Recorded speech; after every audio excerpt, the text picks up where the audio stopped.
Hey everyone, it's Peter again. I'm Keaton. And we're here to talk to you about the basics of latte art.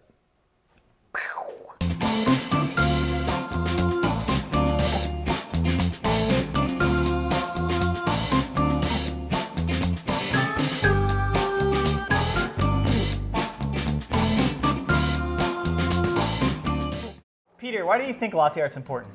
You know, I think latte art is something that to the average coffee consumer might not feel like it's that important, but I feel like it's actually a really big part of the coffee shop experience. Not only does it add something visual that's really nice to look at, for me it's always been a mark of quality and a mark that the barista really cares about what they're doing and what they're serving to people. Yeah, that's the big one for me. It feels like it exemplifies that there was some care and some time and effort put into that drink.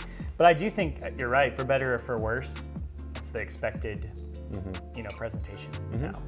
Yeah, and if you're a barista that's trying to nail some latte art, I think there are a few really basic concepts to wrap your head around that will really help you achieve some really beautiful looking drinks. Well, first of all, good milk. Yeah, Having well steamed milk is you can't pour latte art without good milk. Yeah, if you remember from the milk steaming video we did, we talk about the analogy of walking before you run. So if you think of latte art as running and milk steaming as walking, you really need to perfect that first step before you can move on to the next.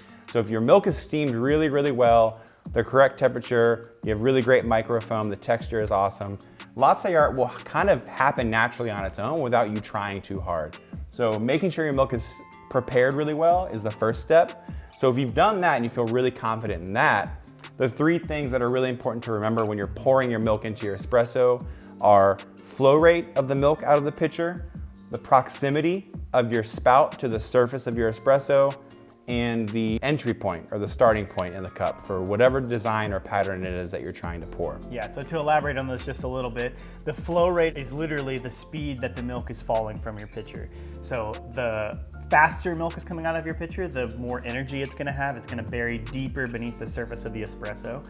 If it's coming out slower, it's gonna pull more of that foam with it and start to pool on the surface. The second one, proximity, is just what it sounds like. How close to the surface of the espresso are you versus how high are you? That can actually relate a lot to the flow rate as well. And the third one is placement, meaning physically on the surface of your drink, where are you introducing that milk? Yeah, and I think flow rate plays a really big role in how much of the cup our pattern is taking up. I think that's one of the things that makes good latte art, right? If it fills the whole cup, if the entire beverage is covered with the beautiful design, that's part of what makes it good, right? Some of the basics that we really like to highlight are contrast. So how clear and how defined is the white of our milk from the brown of our crema, of our espresso.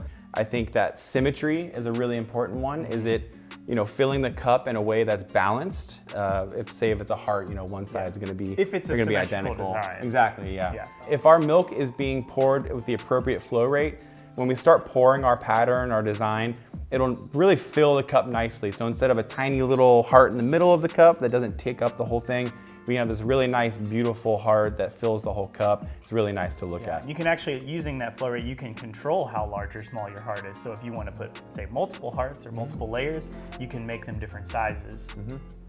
Yeah, and what we'll find as we start demonstrating some latte art is that it's really just a couple of techniques that can be applied to several different designs and different patterns. So once you nail the basics, you can use different combinations of those techniques to create more complicated, intricate patterns if you like.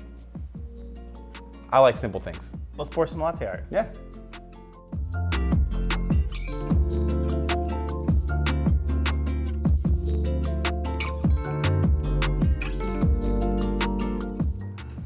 So Keaton's got his beautiful textured milk. Great microfoam, nice and shiny and glossy. Fresh shot of espresso here. Keaton is gonna pour us a very, very simple heart.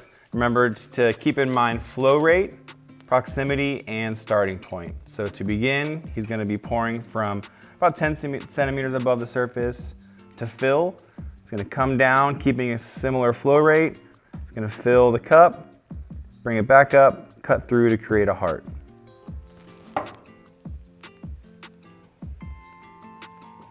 It's a very simple design that doesn't require a whole lot of technique, but if you master the basics, you should be able to pour a solid heart like that in a few weeks with enough practice. So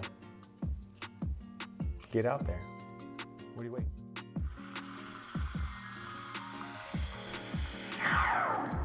All right, so Peter's got some beautiful milk, and he's gonna pour, we'll free pour something for us. So something probably a bit more complicated, but we just wanna show you what kind of stuff you can do with a little more practice.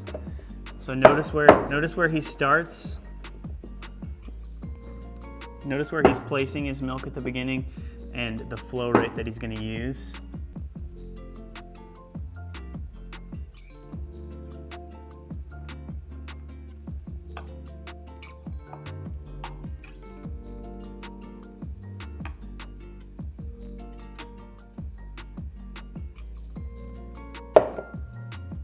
Beautiful.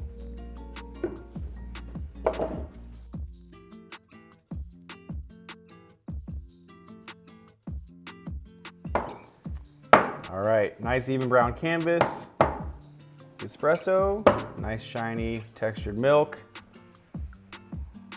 Let's see what he whips out here, probably something crazy. Throwing down layers. Some sort of bird-like animal, I would suspect. And that is a swan. Tweet, tweet.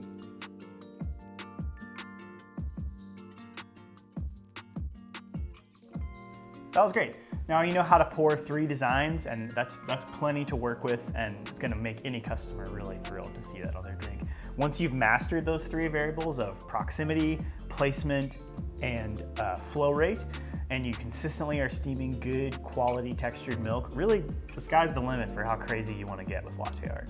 Yeah, totally. And I can't stress enough that it's not a skill that you might develop, overnight or even in the first few weeks that you're trying to pour latte art. It's something that does take a lot of practice, but it's something that's really fun to do. So just practice, practice, practice, and just every drink is an opportunity to try to pour something really beautiful for the customer to look at when they're drinking. So keep at it, and in a matter of time, you'll be pouring really beautiful latte art.